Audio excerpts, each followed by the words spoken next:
So, dude, last time I saw you was Raw 25. I don't know if you remember this or not. How could you forget? It's story of infamy. It's going to go down in history and lore. Dude, but I saw you, and we kind of, I don't know if we'd seen each other. That's the first time we saw each other. You were the first person I saw. I turned the corner when I got to the building, and you were standing there with Bubba Ray Dudley, who I debuted against, who's one of the only guys that I still talk to like that, I would say veterans in the business that you know, I didn't work at. You and Bubba Ray, probably really the only two I talked to. So, like, Bubba and you just coincidentally standing there in the hallway, the two veterans that I, like, communicate with that aren't in the company. I'm like, oh, wow. Stop talking to you guys. I was wearing a shirt that said, "Today is the best day of my life. I can't wait for tomorrow." It was written on the back of it. But something was up. And then all of a sudden, after you passed by. Well, no, I had no idea at that point.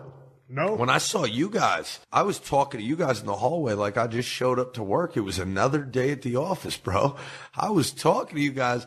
And then I go on to do rehearsals with Goldust for our match. Me and Goldust have a match for Raw 25. And then the Dudleys are coming out. They're going to put me through a table, do the waz up, jump off the top rope, headbutt the nuts. They have all this planned.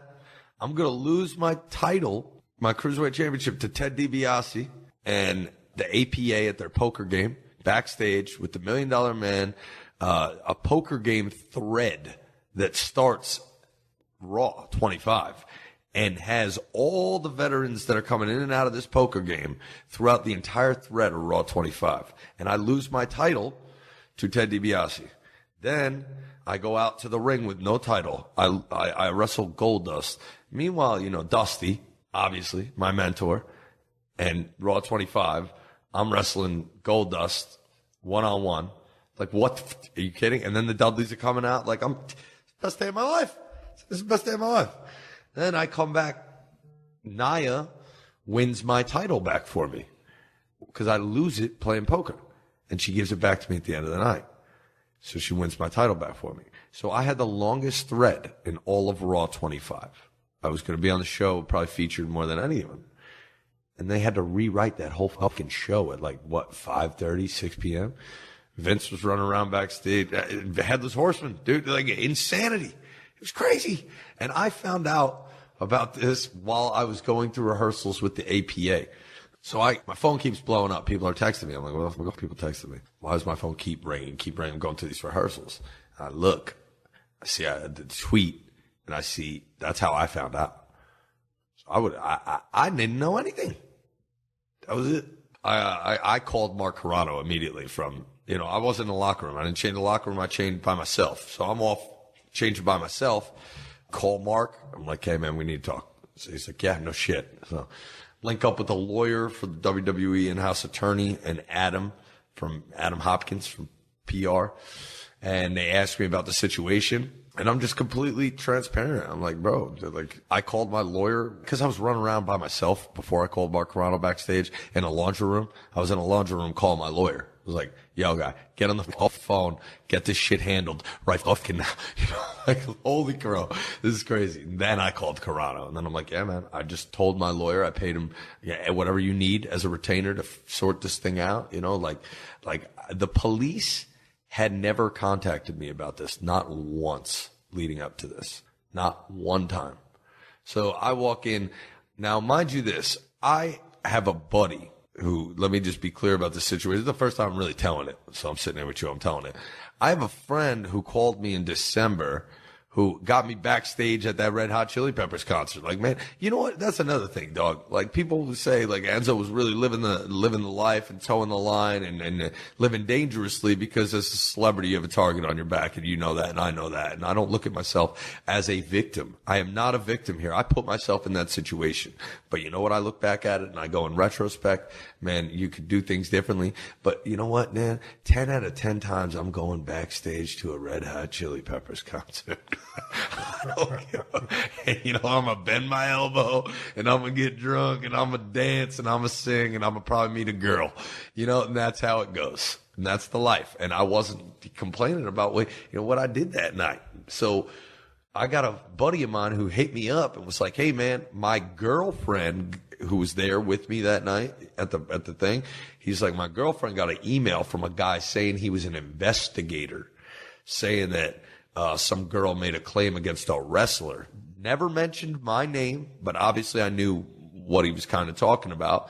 And that was when I called my lawyer immediately. And I was like, find out what's going on here. Now, I didn't have to pay my lawyer to do that. I just called my lawyer, and this is in December. And he calls up, and there's nothing going on. There's no investigation that he finds out about, my lawyer. Finds out about nothing. So there's no charges pressed against me, because it's real simple. When you get charged with rape or a crime, you pick up the phone and you call the police station like my lawyer did and go, hey, is this guy charged with rape, a crime? No. Okay, bye. You know what I mean? Like that's all that I knew, was that an email from an investigator who did not claim to be a police officer, did not say he was a police officer. We didn't even respond to the email. Like my friend's girlfriend, I don't even know if they ever communicated, because it was just like, oh, an investigator's reaching out? Like, this isn't a cop. Scary, weird shit. I'm not even going to answer this. Because if it's a cop, they'll call you. Right. They'll find you. Now, if someone gets raped, usually within 24 hours, there's a warrant out for that arrest. All right. Now, this claim happened in October. All right. And this accuser apparently was in and out of rehab. Was going to get in trouble with the law and their parents for doing drugs that they had apparently popped on at a hospital when they claimed that they were raped, and the police didn't even take the threat seriously at all. Like, apparently they stood there and listened to this girl say these things and never called me. All right? So if they never call me when this happens, and then this person puts this tweet out there on Raw 25, which is not a coincidence, the police still to this point have never called me or contacted me. Not one time. I'm not made aware of anything that's going on. Anything. Outside of the fact that I have a friend that gets an email saying from a person claiming to be an investigator that there was a wrestler involved in a night and they wanted to inquire more information. That doesn't mean that they said there was a rape case or anything. They didn't say anything like that. So I don't even know these details. You know what I'm saying? I find out just like everyone else in the world with a tweet, practically. So when this happens, I make Vince aware immediately, because I go right to Vince. What else you do? He's like, man. So do this right before Monday Night Raw. Oh, this is hey, Vince, I got to talk to you. This is really important. No. Not right now, Enzo. Not right now. Or did you say, hey, man, I got something really important? Oh, no. This is, mind you, the company is aware of this. Okay. Just as I am made aware. This tweet goes out, and the company is running around backstage, and you know how backstage is. So they don't know where I am. They're trying to find me. They're calling my phone. I call my lawyer before I get in touch with anybody. I call my lawyer immediately. I go, man, get in contact with the police, find out what the hell's going on. So before I can even find out anything that's going on, I go see Vince. He's the first person I go see. Are you kidding me? Give me a break. You get cut, this.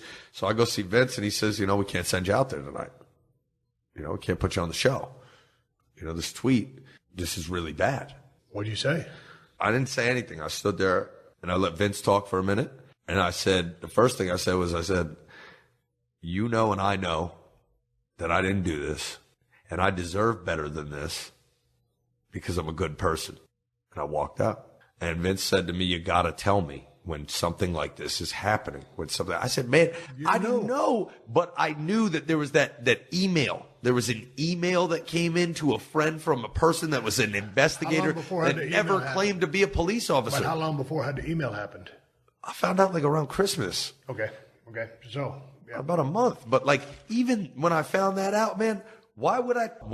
Are you crazy? You think I'm going to go tell somebody? Yeah. But you know what? I wasn't even a thought in my mind, because when I called immediately, when I found out from my friend that there was that email, I called my lawyer, who called the police and said that there was nothing happening. Had they told me I was under investigation, I would have went to Vince and told him. But I did not know that I was under investigation. Yeah, you get one email, you blow it off, hey, whatever. And then you make a call, hey, nothing's going on, so drop it. Drop it. Yeah. Yeah, if I bring it up again. Hey, man, you got other things going on. Got a lot going on, and I'm a good guy, and I'm not thinking too much about this shit, you know? Like, for me, this is the first time and pretty much the only time I'd ever really talked about this incident in detail like this. So, you know, I walked into Vince's office. I told him I was a good person. I didn't deserve this. I walked out in the hallway. As I was walking down the hallway at the Barclays Center, he told me, you know, go home.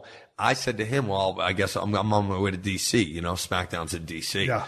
So I'm like, all right, you're sending me. He goes, go home and wait to hear from us, and we'll tell you if we need you to come to SmackDown tomorrow, you know? Like, at that point, I had no idea that I was suspended or being fired. And the way it was kind of relayed to me was like, okay, like, I guess I'm going to D.C. tomorrow. I'm playing it by ear. I'm waiting to hear. I walk down the hallway, and I see Adam Hopkins.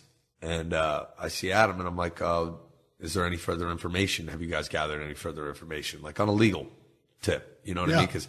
And he says, blah, blah, blah. And then he informs me that I've been suspended. And the tweet already went out. I was just in the room with Vince. He told me I was sent home. He told me maybe D.C. tomorrow. I didn't hear that I was suspended. So Adam told you were suspended. Adam told me, and I had just stepped out of Vince's office. So when I heard that, I grabbed Carano immediately. I saw him just by chance or something. And I said, I'm never going to forget this. I said, look at me right now. I'm fucking out of here, and I'm not going to forget this. And I walked out, a lot of emotions. I turned my phone on airplane mode, and I dipped out of Barclays Center. I know where I am when I go from Brooklyn to my sister's house in Delaware. I escaped. I got in the car. I drove to Delaware, my sister's house, immediately from Raw. And I recorded myself speaking the entire drive. And I have that footage, and I don't know what I'm ever going to do with it, but I have it. And I'm sitting there, and I'm driving, and I'm like, here's where I stood. 6 years I put, basically, the better part of, you know, everything in me, every bit of my soul into what I was doing. And to have it all taken away from you is a reality check. Like, it could all end so abruptly, like in this manner. That's why I was angry. I was mad in that moment. I was really mad. I was cursing in that camera the whole drive home, cussing this person, cussing that person, I'm sure. I don't know. I haven't watched the footage back of me talking, but I know it's worth money. So the next day, I'm sitting in my sister's house in Delaware dealing with this, and I get the phone call from Mark Carano. He says, you know, we're going to go the other way, and we're going to fire you. So I said to him, consider this your loss, not mine. And I hung up the phone. I'm wearing a shirt that says, today's the best day of my life. I can't wait for tomorrow. Tomorrow I get fired. Okay. I look back at my career, and I'm like, I can't even believe that shit happened to me. I can't believe. I was in the room when the Hardy Boys came out, and the place fucking blew, dude. The whole match was built around me and Cass. They come out. Those are my heroes as a kid. Yeah. And then I go on and I win this title, and I become a heel, which nobody ever really thought I could do, you know, like, and I was on fire as a heel. And then we go on the first ever Cruiserweight Championship tour, right? The last time I ever got into a wrestling ring was a main event for the first ever Cruiserweight tour on the road in front of like 3,500, 4,000, I don't remember, maybe 1,200, I don't fucking know. It felt like as many at WrestleMania. Like yeah. But I main evented that card, did meet and greets beforehand, met all those fans. It was amazing. It was literally the highlight of my career, right? Literally the highlight of my career. I did a show Saturday in New York, and then we did one in Massachusetts in Lowell, Mass. So we did like Albany and New York and Mass, first ever Cruiserweight tour, and they went so well. The matches were killer. Guys tore it up, not me, but yeah. But Nia Jax, me, and Cedric Alexander, and I had this main event match, man, and it went so damn well. And I proved it to myself. There's no need. When I hear you say the career words now, to me it sounds like, hey, man, you're done. Done. 6 years. 6 years. 6 years, but people don't realize, man, I'm 31 years old. right?